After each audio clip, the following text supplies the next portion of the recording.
오늘 신명기 21장의 말씀을 보면 다양한 규정에 대한 말씀을 담고 있습니다. 사실 오늘 이 말씀을 볼 때 우리의 삶에 어떻게 적용해야 될지 이 시대적인 간극이 크기 때문에 문화적인 간극이 크기 때문에 여러 가지 우리에게 좀 어려움을 주는 본문이기도 합니다. 먼저 1절부터 9절까지는 이 죽인 자를 알지 못하는 살인에 대한 규정입니다. 그리고 10절부터 14절 말씀까지는 이 포로로 잡힌 여성과의 결혼에 대한 규정이고, 또 15절부터 17절까지는 이 장자의 상속에 대한 규정입니다. 그리고 18절부터 21절까지는 이 패역한 아들에 대한 규정이고, 또 22절부터 23절까지는 나무에 달린 자에 대한 규정입니다. 이렇게 오늘 본문의 말씀을 보면 다양한 규정이 나오고 이 통일성이 없는 것처럼 보이지만, 특별히 10절부터 21절까지는 크게 볼 때 이 가정에 대한 규정으로 볼 수 있습니다. 먼저 1절부터 9절까지 보면 이 죽은 자가 누구인지 모르는 이 죽임에 대해서 어떻게 처리할 것인지에 대한 말씀을 담고 있습니다. 먼저 앞서서 하나님께서는 도피성을 두셔서 이 부지 중에 살인한 자가 목숨을 건질 수 있도록 그렇게 말씀을 해주셨고, 오늘 말씀에서는 죽인 자를 알 수 없는, 그러면 피해를 당한 사람들, 그 피해를 당한 사람이 발견되었을 때, 시체를 발견해야 되었을 때 어떻게 처리해야 될지에 대한 규정입니다.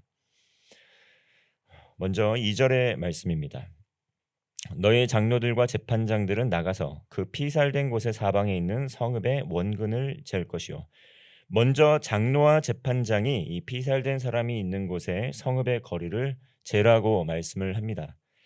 그리고 3절 말씀을 보면 아직 일을 시키지 않고 멍에를 매지 않은 송아지를 데려다가 그 성읍 장로들은 갈지도 않고 씨를 뿌린 일도 없는 이 골짜기를 이 송아지로 골짜기로 송아지를 데리고 가서 목을 꺾어야 했습니다. 이 공통적으로 이 장면에 대해서 대속, 이 속량을 의미하는 파다라는 히브리어가 사용되고 있습니다.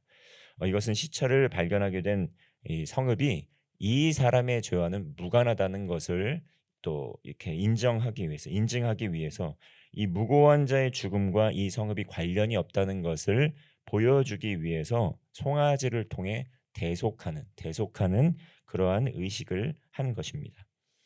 신명기 19장 10절을 보면 무고한 자가 피를 흘리게 되면 어떻게 된다고 했습니까? 그 피가 그 성읍으로 돌아가게 될 것이다. 이렇게 말을 하였는데, 이렇게 말씀하고 있는데, 이 성읍이 이 무고한 자의 그 죄와는 관련이 없다라는 것을 또 입증하기 위해서, 그리고 그 의식을 치르기 위해서 송아지에게 그 무고한 자의 희생에 대한 죄를 또 또 전가시키고, 그 송아지가 죽음으로써 이 성읍이 이 살인과 이 죽음과는 아무런 관련이 없다는 것을 보여주는 말씀인 것입니다.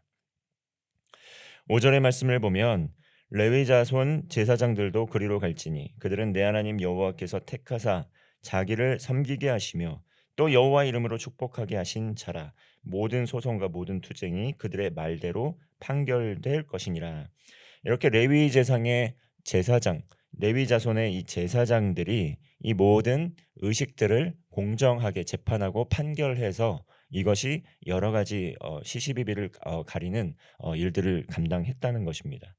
이 송아지 목을 꺾은 후에 이 제사장들이 이 피 흘린 사건, 이 살해 사건에 대해서 온전하게 잘 처리를 할 수 있도록 이렇게 택하신 자, 여호와께서 택하신 자, 자기를 섬기게 하신 자, 여호와의 이름을 축복하게 하신 자로서 나와서 이 백성들이 그 피 무고한 자의 피 흘림이 그 성읍으로 돌아가지 않도록 이렇게 중재하는, 화목케 하는 그러한 역할을 한 것이 바로 제사장의 역할입니다. 지금 이야기했던 것처럼 이 성경에는 이 송아지를 통한 대속의 의미가 계속 등장하고 있고, 또 제사장들은 이러한 무고한 자의 이 피 흘림의 사건에 대해서 하나님과 사람 사이에 화목케 하는 역할들, 시시비비를 잘 가리고 온전케 하는 역할들을 감당하고 있는 것을 보게 됩니다. 이처럼 성경을 통해 대속의 의미, 또 제사장들이 하는 그런 역할과 의미에 대해서 우리는 생각을 해보게 되면 이것이 예수님과 연결이 되는 것들을 발견할 수 있다는 것입니다. 6절의 말씀을 보면 그 피살된 곳에서 제일 가까운 성읍의 모든 장로들은 그 골짜기에서 목을 꺾은 암송아지 위에 손을 씻으며, 이 장로들은 이렇게 손을 씻으라라는 표현이 나옵니다. 여기서 히브리어 원어를 보면 손을 씻다는 말이 라하츠이고 살인 행위가 라짜흐입니다. 이렇게 이 성경은 히브리어로 쓰여 있기 때문에 우리말로 번역을 했을 때 아무런 관련이 없는 것처럼 보여지는 표현들이 많이 있습니다.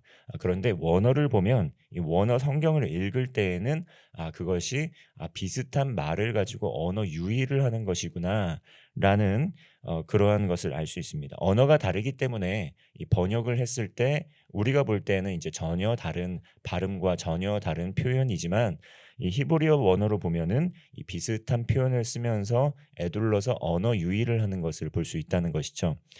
특별히 예레미야 애가 같은 성경책을 보면 우리말로 보면 아무런 관련이 없이 그냥 쓰여진 책과 같지만 원어로 보면 원어 성경으로 보면 우리말에 이 가나다라와 같이 히브리어의 알파벳, 그 알파벳 순서대로 앞 글자를 따서 시가 지어져 있는 것을 볼 수 있습니다. 이게 우리말과 다르다라는 것이죠. 그러니까 우리말로 따지면 가로 시작하는 말, 나로 시작하는 말, 다로 시작하는 말로 쓰여져 있는 것이 바로 예레미야 애가라는 것입니다. 이처럼 언어가 바뀌었을 때 우리가 알아들을 수 없는 말로 이렇게 쓰여져 있지만 그 원어를 읽는 사람들은 그것을 통해서 손을 씻다라는 것을 통해서 우리는 살인하지 않았다라는 것을 이렇게 연결해서 살인하지 않았다라는 것을 연결해서 생각해 볼 수 있다는 것이죠. 이 7절 말씀을 보면 그 말씀이 유추해 볼 수 있는 말씀이 나옵니다. 말하기를 우리의 손이 이 피를 흘리지 아니하였고 우리의 눈이 이것을 보지도 못하였나이다. 손을 씻으라는 말을 통해서 우리는 이 살인 행위와 관련이 없고 우리는 보지도 못했습니다. 라는 것을 의미한다는 것입니다. 그래서 이러한 살인자를 알지 못하는 사건도 그 땅을 부정하게 할 수 있었기 때문에 반드시 제사장은 암송아지를 통해서 대속의 제사를 드려야만 했다는 것입니다. 제사장과 재판장은 죄인을 알지 못한다라는 의미로 손을 씻었고 억울한 피를 흘린 죄를 용서해 달라고 그 용서해 달라고 중보의 기도를 했다는 것입니다. 지금도 이 땅에 세계적으로 억울한 죽임을 당하는 이들이 참으로 많습니다. 전쟁과 기근, 또 학대와 공포 정치로 아직도 많은 사람들이 고통을 받으면서 죽임을 당하고 있습니다. 우리 그리스도인들은 너희는 왕 같은 족속이요 왕 같은 제사장이다. 너는 택한 하나님의 족속이고 왕 같은 제사장이다라는 정체성을 우리들에게 정말 부여해 주셨는데 이 왕 같은 제사장, 택한 족속이고 왕 같은 제사장으로서 우리가 감당해야 될 것은 무엇입니까? 오늘 제사장들이 이 무고한 피 흘림이 있는 곳에 또 암송아지 대속의 제사를 드리며 하나님과 사람 사이에 화목케 했던 그 역할들, 그것을 오늘날 그리스도인들에게 하나님께서 동일하게 위탁해 주셨다는 것입니다. 그러므로 그리스도인들은 이 땅의 정의와 공의가 또 이루어질 수 있도록, 그리고 이 땅 가운데 고통 가운데 압제받는 자들을 위해서 중보해야 되는 이유가 바로 그것이라는 것이죠. 하나님께서 우리에게 그 사명을 맡겨 주셨다는 것입니다. 이것이 오늘날 우리 시대에 이 구약의 의식에 참여할 수 있는 방법이 될 수 있다는 것입니다. 이처럼 성경을 보면 오늘날에는 계속되지 않는, 우리에게는 해당되지 않는 의식들 많이 나옵니다. 그러면 이 성경에 있는 대로 1.1획도 가감하지 말고 모든 걸 다 지키라고 하셨는데 그러면 이 의식법을 우리가 오늘날 그대로 가져와서 지켜야 되는가? 그러니까 이 문자 그대로 그렇게 해석을 하고 실제로 그렇게 하는 이단들도 있습니다. 그러면 우리는 이것을 어떻게 바라보아야 합니까? 어떤 성경은 취사 선택해서 하고 아니면 어떤 성경은 버려야 하는 것일까요?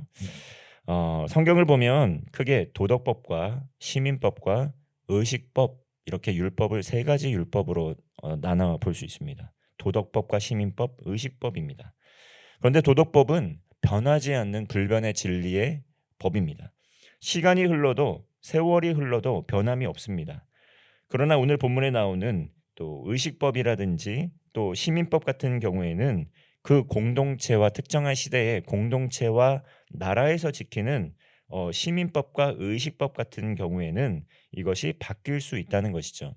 그러므로 성경을 읽을 때 이것을 구분해서 보면 유익하다는 것입니다. 그런데 이것을 구분해서 볼 수 없으면 바뀌지 않는 것을 바꿔서 해석하려고 하고 또 바뀌어도 되는 것을 바뀌지 않게 적용하려고 하는 그런 잘못을 좀 범할 수가 있습니다. 그러므로 성경에서 무고한 자의 죄를 지었을 때 정말 오늘날 실제로 송아지를 잡아서 대속을 해야 하는가? 이것은 당시에만 해당되었던 의식에 대한 것으로 오늘날 그렇게 하지 않는다는 것이죠. 예수님께서도 그렇게 말씀을 하셨습니다. 예수님께서 직접 단 한 번의 이 피의 제사, 대속의 제사를 드리심으로 말미암아 이제는 구약의 제사를 더 이상 드리지 않아도 된다라는 것이죠. 그 의식법의 모양이 예수님을 통해서 단 한 번의 제사를 통해서 그것이 치루어졌다는 것입니다. 대속의 은혜 가운데 있다는 것이죠. 하지만 우리는 그 의미를 기억하고 그 변하지 않는 그 희생과 섬김의 의미를 도덕법으로서 우리가 간직을 하고 그리고 그것을 지금까지도 적용하면서 지키고 있는 것입니다. 이렇게 오늘의 성경 말씀 그대로 있는 그대로 정한 음식과 부정한 음식을 아직도 가리면서 먹고 있는 사람들 있습니다. 아직도 그것에 얽매여서 살아가는 사람들이 있습니다.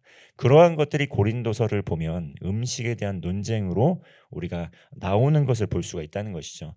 정한 음식과 부정한 음식을 또 구분해서 먹는 유대인들과 정한 음식과 부정한 음식을 구분하지 않고 먹는 이방인인 이방인계 그리스도인들, 헬라계 그리스도인들이 이 서로 어려움을 겪는 부분이 있는데 성경에선 그렇게 이야기합니다. 예수 그리스도의 희생과 섬김을 통해 이 과거의 법들은 폐지가 되었다. 의식법들은 폐지가 되었다.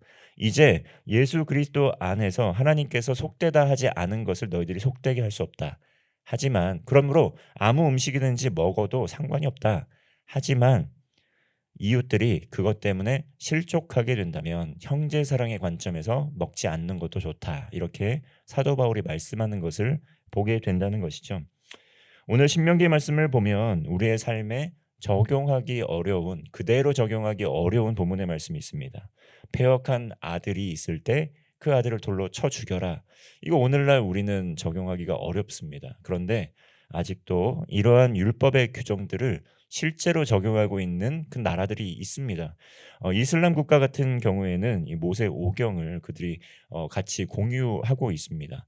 그렇기 때문에 이 율법 피는 피로 눈은 눈에는 눈 이에는 이로 이렇게 피의 보복법을 아직도 실천하면서 폭력을 사용하고 있는 국가들이 아직도 남아 있습니다. 그러나 그렇게 해서는 안 된다는 것이죠. 오늘날 우리나라에서 그렇게 하면 어떻게 되겠습니까? 살인죄로 처벌을 받게 되죠. 상상도 할 수 없는 일입니다. 이것은 시민법에 관련된 것입니다. 이슬람 국가는 아직도 그것을 그 나라의 법으로 여기면서 그것을 적용을 해도 이렇게 죄를 묻지 않게 되는 그러한 문화적인 배경들 또 나라의 어떤 법칙들 있다는 것입니다. 오늘날 우리나라에서는 그렇게 하지 않는다는 것이죠. 성경의 말씀을 문자 그대로 적용하지 말아야 한다고 할 때는 이 율법의 말씀을 이렇게 도덕법과 시민법과 의식법 이렇게 지금은 폐해졌고 예수님을 통해서 또 바뀌었구나. 오늘날 우리나라에서는 우리나라의 국민으로서 살아가야 될 이 법을 지키며 살아가야 되겠구나. 이렇게 구분하며 읽을 수 있습니다. 오늘 본문의 말씀을 통해서 그러면 어떠한 의미를 찾을 수 있냐면 먼저는 대속의 의미에 대해서 생각해 볼 수 있습니다. 그리고 오늘 본문 말씀을 통해 나무에 달려 돌아가신 것, 이것은 십자가에 달려 돌아가시는 그 저주스러운 죽음에 대한 것을 우리가 묵상을 할 수 있는데 그러면서 우리는 우리 죄를 위하여 대속의 은혜를 허락하여 주신 예수 그리스도를 떠올릴 수 있고 또 우리는 무고한 죄인이 아닙니다. 우리는 하나님을 거역했던 정말 죽을 수밖에 없는 죄인이었지만 그 우리를 위하여 대속의 은혜를 베풀어 주신 예수 그리스도의 은혜를 기억할 수 있고, 그리고 우리를 위하여, 우리 죄를 위하여 대신 나무에 달려 저주받는 형벌을 받았던 예수 그리스도의 은혜를 생각해 볼 수 있고, 그리고 대제사장으로서 하나님과 사람 사이에 화목케 하는 중지하는 예수님의 그 은혜를 생각해 볼 수 있다는 것입니다. 주님께서 우리를 위하여 십자가에서 피를 흘려 주셨습니다. 죽을 수밖에 없는 죄인을 위하여 대신 나무에 달려 저주를 받고 돌아가셨습니다. 이 십자가의 은혜로, 대속의 은혜로 우리는 구원을 받았습니다. 이 대속의 은혜를 기억하면서 아직도 복음을 알지 못하고 또 영벌의 심판에 놓인 이웃을 위하여 기도하기를 소망합니다. 그리고 이 땅의 죄와 사망, 어둠의 권세에 사로잡혀 많은 이들에게 고통을 주는 압제자와 독재자들을 위해서 우리는 기도해야 됩니다. 오늘도 주님과 동행하면서 이 대속의 은혜로 구원받은 구원의 은혜와 감격, 기쁨과 함께 하시는 하루 되시기를 소망합니다. 기도하겠습니다. 주님, 죽을 수밖에 없는 죄인을 위하여 무고한 피를 흘리신 주님, 대속의 은혜에 힘입어 구원받을 수 있는 은혜를 주심에 감사를 드립니다. 십자가에 달려 저주를 받고 죽으셨으나 부활하셔서 부활 생명의 소망을 주신 주님께 감사를 드립니다. 오늘 하루 주님과 동행하며 구원의 은혜와 감격 안에 사는 하루 되게 하여 주옵소서. 우리의 이웃 가운데 아직도 복음을 알지 못하는 이들에게 복음이 선포되게 하시고 구원의 은혜를 누리는 복된 하루 되게 하여 주옵소서. 예수님의 이름으로 기도하옵나이다. 아멘.